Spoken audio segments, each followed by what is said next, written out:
Ada tiga target utama kita berRamadan.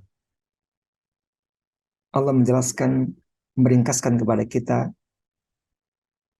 tiga target ini dalam ayat-ayat siam, ayat-ayat puasa, dan Al-Baqarah, mulai dari ayat 173 dan seterusnya, yaitu la'allakum tattaqun, la'allahum yashkurun, dan la'allahum yarshudun. Nah, yang pertama adalah la'allakum tattaqun, takwa, takut kepada Allah Subhanahu wa taala, takut dalam keadaan kita bersama-sama orang yang banyak, takut kita dalam keadaan sendirian, takut saat kita sembunyi-sembunyi maupun dalam keadaan terang-terangan. Karena itulah maka yang tahu kita berpuasa hanya diri kita dengan Allah Subhanahu wa taala. Dan karena itu pula maka pahala orang yang berpuasa itu Allah yang akan langsung membalasnya tanpa batas. Berbeda dengan amal-amal atau pahala amal-amal lainnya. Rasulullah SAW menjelaskan kullu amal ibni Adam, setiap amal perbuatan anak Adam dalam bulan Ramadan maksudnya, yudha'af, akan dilipat gandakan pahalanya. Al hasanatu asyra amsalihha, kebaikan itu dibalas dengan 10 kali lipat kebaikan. Ila sab'i mi'ati dha'fin, sampai 700 kali lipat. Besar, banyak. Namun Allah Subhanahu wa taala berfirman dalam hadis qudsi tersebut, illa as-saum fa innahu li, kecuali puasa, karena puasa itu adalah untukku. Puasa itu milikku. Wa ana ajzi bih, dan aku yang akan langsung membalasnya, kata Allah Subhanahu wa taala. Artinya pahala orang berpuasa itu tidak dapat dibandingkan dengan pahala amal-amal lainnya karena banyak kelipatannya. Kenapa demikian? Karena dalam puasa itu di samping tadi milik Allah Subhanahu wa taala, karena di dalamnya berkumpul seluruh kesabaran. Sabar menjalankan perintah Allah, yaitu dengan berpuasa.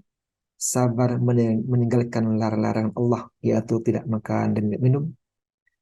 Dan sabar menghadapi cobaan-cobaan, karena kita menahan lapar, haus, dan lain sebagainya. Karena itulah maka orang-orang sabar itu pahalanya tak terbatas. Innama yuwaffas sabiruna ajrahum bighairi hisab. Bahwasanya orang-orang sabar itu akan tertunaikan pahalanya itu tanpa hisab, tanpa bisa dihitung karena banyaknya. Dan puasa termasuk di antaranya. Karena itulah maka kita perlu menjaga kualitas.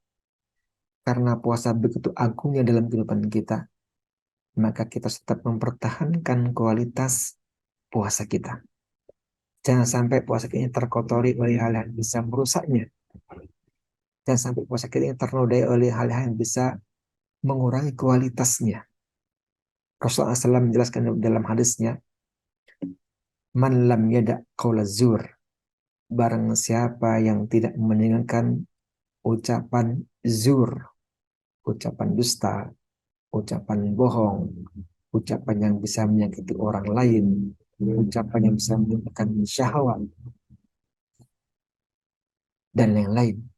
Dan ini di era sekarang mungkin tidak hanya ucapan, ya, tetapi tangan kita.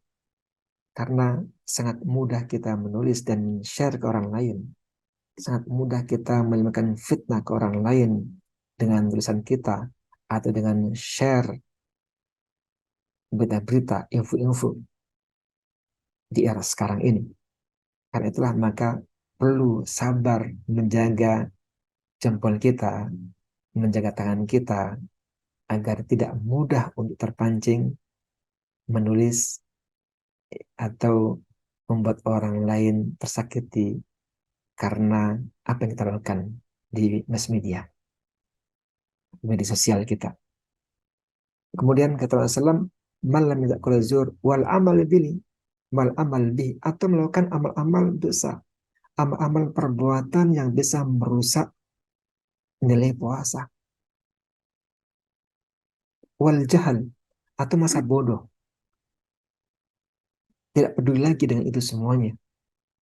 Puasa tetap puasa, tapi maksiat tetap berjalan. Maka orang seperti ini kata Allah, "Falaisa lillahi hajah an yada' ta'amahu wa syarabahu." Maka Allah tidak butuh lagi kepada orang tersebut untuk meninggalkan makan dan minumnya. Artinya Allah tidak butuh dengan puasa mereka karena mereka mengotorinya puasa tersebut dengan amal-amal yang bisa merusaknya. Karena puasa adalah milik Allah Subhanahu wa taala. Karena itu maka kita harus tetap menjaga kualitas puasa kita di Ramadan ini agar bisa maksimal pahala yang didapatkan dan kita bisa mencapai target yang diinginkan.